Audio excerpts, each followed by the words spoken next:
All right. So next module we have inside our utilities is rotation. And before explaining you rotation, I wanted to talk about few things. First of all, let's understand what is exactly Euler, vector, and rotation. And then there is a fourth option, which is quaternion. I know it's hard to pronounce. Quaternion something. Yeah. So let's actually explain. Let me actually explain what is that exactly. So when we have a 3D scene, right, and let's just take a cube, we have axis like x, y, and z. Correct? Let me actually change the color. So we have this three axes, right? X, Y, and Z. So this three axes have its own vector, which is called as Euler's vector. Okay, so let me actually open this. So we can see x, y, z, Euler, x, z, y, Euler. All these things are Euler operations. So maybe the Euler was someone like a scientist or something. I don't exactly know, but it is called as Euler. Okay, and that person actually invented this X, Y, and Z concept, and this is from its normal value. Like this phase is oriented towards x, so that's why it is x axis phase. Okay, and it is going to still give a vector value. So vector is, if you already don't know, vector is x, y, and z combined value. Okay, x, y, and z combined value. So for this phase, this exact phase, the vector value will be 1, 0, 0. Why? Because this phase is oriented towards x, so this value is 1, and this phase is not oriented towards y and z, that's why it is 0. Okay, so that is called as vector. Euler is the name of the scientist who invented this X, Y, Z combination. Quaternion, on the other hand, this quaternion thing, whatever it is, this one, it is actually a rotation type, but rather than only rotating on X, Y, and Z, it takes additional option in quaternions, which lets you rotate this cube in such a way that it can rotate inside your three axes. Like it's like a secondary rotation, and it gives us a fourth dimension rotation. Not exactly fourth dimension, but kind of fourth dimension. In easy words, it is a rotation inside rotation, but it is done within certain range of that x, y, and z axis values, rather than changing it. Like there is not a infinity rotation for that. It is a limited. So that is a quaternion. And let me switch back to this and let's do 0. And let's actually start with our today's tutorial. So I have a structure like this, right? And what is exactly happening here is that it is these arrows are rotating, like looking towards y, and it is rotated towards like y, but it is rotated towards like this, like on the y axis, right? This is y, so it is rotated like this right now. Like you can't see, but this is how it is laid out in the 3D scene. So let me actually start with the first node in rotation, which is align rotation to vector.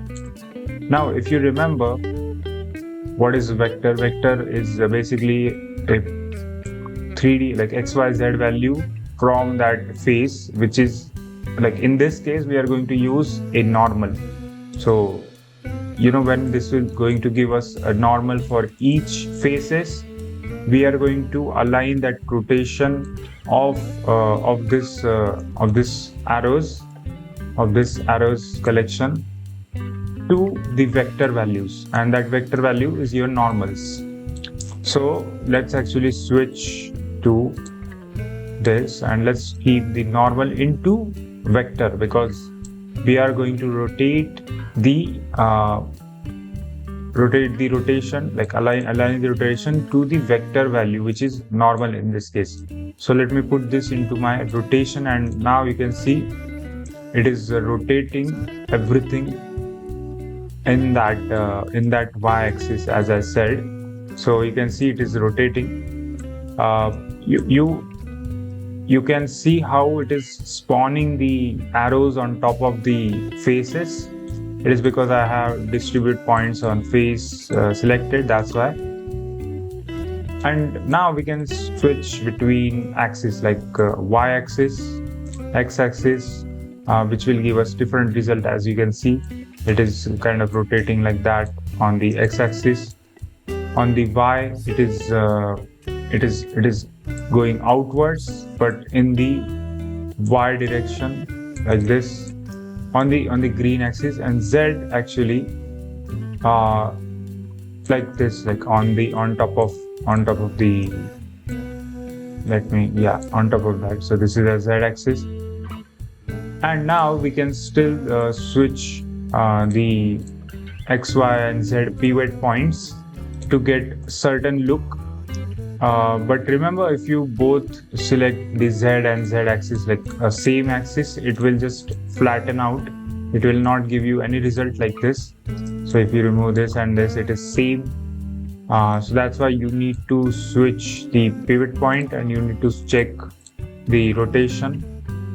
And the pivot point is very important thing because it lets you choose the appropriate angle for your rotation, and that's how you use it. But you also have a factor value, so you can tweak the factor of that rotation. Then second node we have is access to rotations. Now we have x, y and z axis, right? But we can also rotate that axis on x, y and z according to primary and secondary axis. So let me actually put first normals into primary axis and then rotation. Now it is rotating the z to the x axis. If I do it with y, it will change the scene completely, and if I do z, it will break it out, so it will be normalized. And you can see it gives you warning that hey, this is a primary and secondary axis has to be different. So that's a warning. So let's actually check the x, z. You can see the rotation is completely different, and we can still tweak the secondary axis. By the way, you can see we can still tweak this. I like to keep it normal. Let's keep it default, right? Is that all default? Yes. Now let's change the axis. You can see y into z, y into x. It gives us completely unique look. Y into y is 0 out, y z is that, z x is different, z y is different. So again, really helpful node for very complex animation look and to align certain objects into your onto your face, right? Then let's start with axis angle to rotation. So as its name says, it takes the axis angle. In this case, it is a normal, and it gives you a rotation on top of that, right? And if I change it, I can change the angle of that rotations. So it will, change all the direction of the arrows. Very interesting. Then we have Euler to rotation, and as I explained you, Euler is x, y and z rotation value. Sorry, it is x, y and z axis and we have to change it to the rotation. So if I tweak into the rotation, you will see an interesting result like this, which is like a tornado like this, right? And in order to even refine this, let's actually add I don't think you can add a vector. Oh yeah, we need to add a vector math, and then let's change it, and let me actually do multiply, so we can change the values. So really handy node, Euler to rotation. Then we have invert rotation, and as it says, it is going to invert your rotations, and it is exactly what it is happening. It completely inverted the rotation of the arrows. Then we have, then we have mixed rotation. So it takes two rotation values, and just like our float, vector, and color mix, we can mix between x, y, and z rotation, and we also get a factor to control the overall intensity. Then we have rotate the rotation, and this is also very interesting because it lets you choose between global and local axis of that object, and it is very powerful because we can have a complete control over the angles after the rotation of the rotation, like after the rotation of the original one. That's what it is exactly doing. It is rotating the rotations. Then we have rotate the vector. So now when we take the normal as a vector, we can actually rotate that vector. So in the first node, as we all saw in the align rotation to vector, it is aligning it towards x, y, and z, right? But we also get, like in the first one, we get option of change the vector values, but in this one we don't get the option of changing the vector values. Instead, we get the option of changing the rotation, right? That is exactly happening. Then we have rotation to axis angle. As it says, it takes the rotation values and feeds the axis values, right? In this case, it is, I guess, taking the axis value of y, as it is taking the normals, it is going towards y. And if you choose the angle, and let's actually add a vector math maybe, and let's change the values, and you can see it is exactly doing what it is supposed to do. It is creating an angular vector, and that way all the arrows are following that. Really interesting. Then we have rotation to Euler, right? Let me cross check. Yeah, this happened. So rotation to Euler, as it says, it takes the rotation value and it converts it into a Euler's value, like Euler's axis value. So for the first node, we had align rotation to vector, but this is a similar node which is align rotation to Euler's rather than having a vector. So it is doing that. This all these rotation nodes actually are really quite easy to understand. That's why I'm not explaining it that much.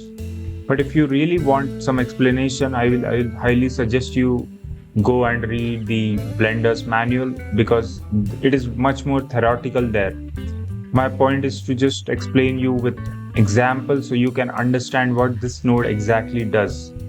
But if you want a theoretical knowledge for this, at least for rotation, because like that is something which is not in my power. Like I don't want to explain because I don't understand the theory that much. I just know the practical of this. So let's continue with rotation to quaternion, right? Let's take a rotation value, and now we can shift it to either x, y, z, and additional w value, which is the combination of x, y, z, and it is like a particular angle inside that x, y, and z value. So let me do vector maths. Let me do multiply, and if I change it again, it is giving a similar result, just like I guess rotate vector. I don't remember exactly what I explained earlier, but yeah, it is giving a similar result because it is a similar result. It is a rotation of the it is rotation towards quantum neon, right? Then we have quantum neon to rotation. So this is interesting because this lets you choose individual axis, right? Individual axis of that rotation value. Like currently it is, let's just do on W, it is not doing anything because there is nothing to do. But if I do X, it will do it on X. If I do Y, it will do it on Y. If I do Z, it will do it on Z. So we can still tweak the W value, and you can see it is going to change the rotation. But remember, it is a limited, like there is not, it is not going to go from 0 to infinity. It is limited. The W value is limited in a range of X, Y, and Z, right? So it is that. And to be honest, this is the rotation. I don't think I need any summary to explain because it is easy to understand. And if you want to learn the theoretical part, you can read the Blender manual. And that's it. Thanks for watching. Like and share this video and subscribe to channel so you don't miss the next part.